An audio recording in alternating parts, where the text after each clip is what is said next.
de ne pas être sur les listes. Comme yaa ko wax xam nga da nga wax votre sanction. Sanctionné wuñ la jiite woo benn liste voilà. Et tu as pu faire des preuves. Demande sociale bi gars yi doon laaj. jot nga ko def. Sénégal musuta am benn en fait profil bu jox ma yow beneen profil wala nga def micro-trottoir nga laajte. Amadou Ba par exemple. Je l'ai vu essayer en 2014 bon xëy na li ma ko ñàkk gëstu la. mais man kële laa gën a gis. parce que bu fekkee Amadou Ba gañewul parcelle gunge Diouf Sarr c'est un problème. soyons sérieux. xeex bi ñuy wax ne dañ ko xeex ci biir Diouf Sarr moo tax gañewul. oui moi je pense que Diouf ñëpp teguñu seen loxo ci oto bi di ko pousse. oui pour être sincère. am na ñu ko yéene woon lii kon. mais il faut rappeler que Diouf nag xam nga Pape moi dans ce milieu là wala muy lu mu mënti doon bugguma di dem di wax lu ma xamul. Je l'évite baaxul.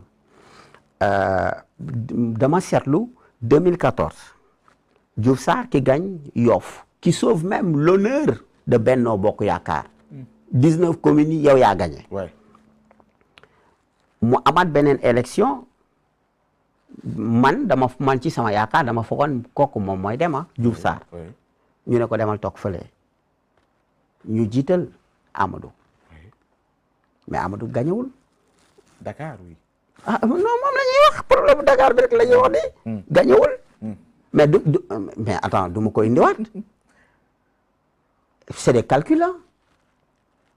ok nga ne kon oto bi ñëpp teguñ seen loxo pousse que pour mu dem loolu mooy ce sentiment ci défaitu Diouf Sarr à Dakar. oui parce que il a un bon profil pour dire la vérité doo ko tuddal nit ba mu teg ci lu ñaaw et c'est ça il faut nga joxe le bon exemple. D'accord.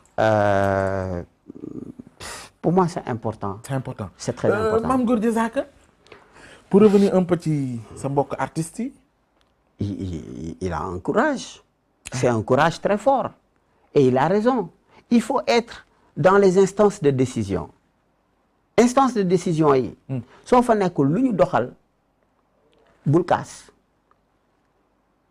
dara. Artistes yi c'est le moment ñoom tamit ñu ne mais attends. Artiste que ça soit l'animateur le journaliste culturel keneen ak keneen ak keneen mais bu fekkee am nga xam-xam pour def ko. conseiller lan la ñuy jëriñ te foofu boo xoolee bu baax damay bañ a dugaat feneen mais tu sais un acteur culturel waxaluma Mame Gor lu ko neex mais je veux dire l'acteur culturel ni muy xaw a xamee dëkk bi yow doo ko xamee je dis politique bi du ko xamee oui du ko xamee parce que quand tu es un acteur culturel et que tu arrives à décrypter la psychologie des différentes classes sociales mën nga jàllale message à travers li nga am noonu. ah oui Senghor looloo tax mu doon réussir li mu doon def. mais lu tax yow tamit ñëw. kookal la yow ci local kenn ëpp am na ñu la doon séntu ah. ñëpp ma doon séntu lu tax nga taxaw. bokkul sama ambition. te du ma wax ak ay nit ne leen lii la ba pare jékki-jékki def leneen peut-être ci xëy na dans le futur mais ni être maire sérieusement. soo ko bëggoon fan ngay xëccoo ji. non instant dama ci amul sax xalaat parce que bëgguma nii bëgguma quoi pour dire la vérité. kon Mame Gor Diazaka lañ ko. oui il a bien fait c'est comme ça il faut prendre des affaire bi nii la bu Fadel Barro laajte dem Kaolack Mame Gor laajte fii Ahmed Aïdara laaj mais c'est ça loolu mooy adduna. il faut pouvoir créer wala même séparer le pouvoir judiciaire ak yeneen c'est comme ça moi je pense que loolu mooy doxal adduna. et il faut prendre des décisions montrer que ne Mame Gor a mûri il a grandi foofu la juddoo. buñ ko mën na bañ a gagné comme ni Idrissa Seck bañ a gagné. mais mu tenté mais lii je ne sais pas lan moo xewoon gis naa gars yi di ko tooñ ak waaw di ko yooyu tooñee waaw di ko tooñ mais je pense qu'il l'a rectifié il a dit dafa demoon ci benn xew hein? Et moi je pense que c'est comme ça même quand tu as 2 personnes 3 personnes moi quand j'ai commencé avec le mouvement reçu c'est comme ça damay dem ay Ngeexox wala fenn ma fekk fa 10 personnes ma waxtaan ak ñoom mais ma ñëw Ziguinchor je trouve un monde fou man si je te montrais les vidéos bu ma duggee Ziguinchor léegi nii sama téléphone mu dugg tu vas pas dire que lii c'est quoi l'esprit c'est quoi reçu c'est quoi l'esprit c'est le renouveau de la culture d'où le slogan une révolution culturelle mais pacifique parce que un pays qui ne prend pas son destin en main ne peut pas émerger. Le développement ne s'improvise pas. C'est la culture d'abord. La culture ne veut pas dire chanter et danser. Il faut connaître ñi nga nekkal. Bu ñuy lekk ci benn boolu ceeb la ñuy lekkee. Du ñu respecter les règles d'hygiène. Dañu tàmm tànku neen. Et que taux d'analphabétisation bi 80% la. C'est ça la culture sénégalaise. Maintenant li nga ci war a jàngat war ko mën a décrypter joxe message c'est autre chose. Mais regarde le cas de Youssou Ndour. Justement mu ngi créer polémique war na dem le 5 xaw ma le 6 mu ngi woote waat monument de la Renaissance pour.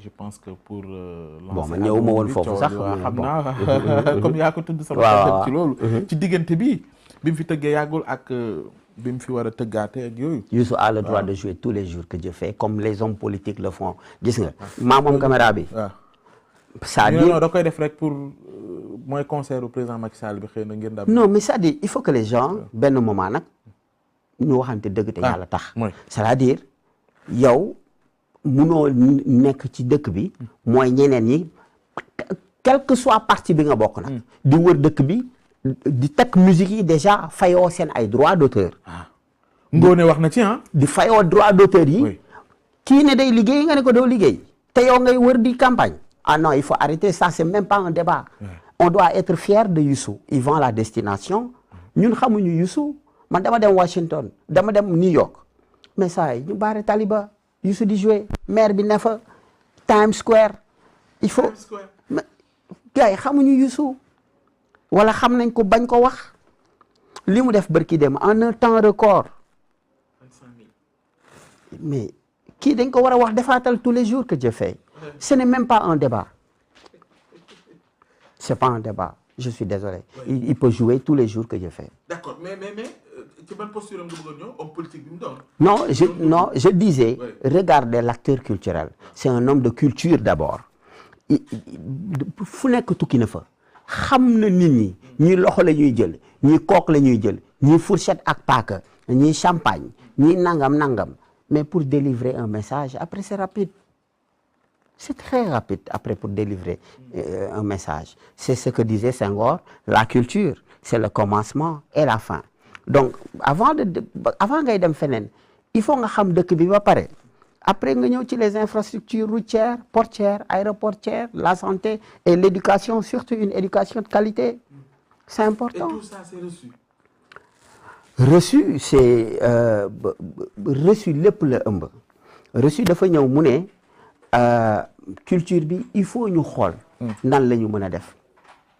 pour que au moins ñenn ñi mën ci génn sinon doo ci génn doo si mës a génn ba ilaa yawmi diin regarde le cinéma qui fait un boom mais malheureusement les acteurs du cinéma du ñu bëri xaalis alors que am na ay techniques yu ñu war a mën a def pour am xaalis war nañu mën a ñoom ñëpp bu fekkee les droits voisins commencé nañ ko appliquer et que seen ay producteurs commencé fay normalement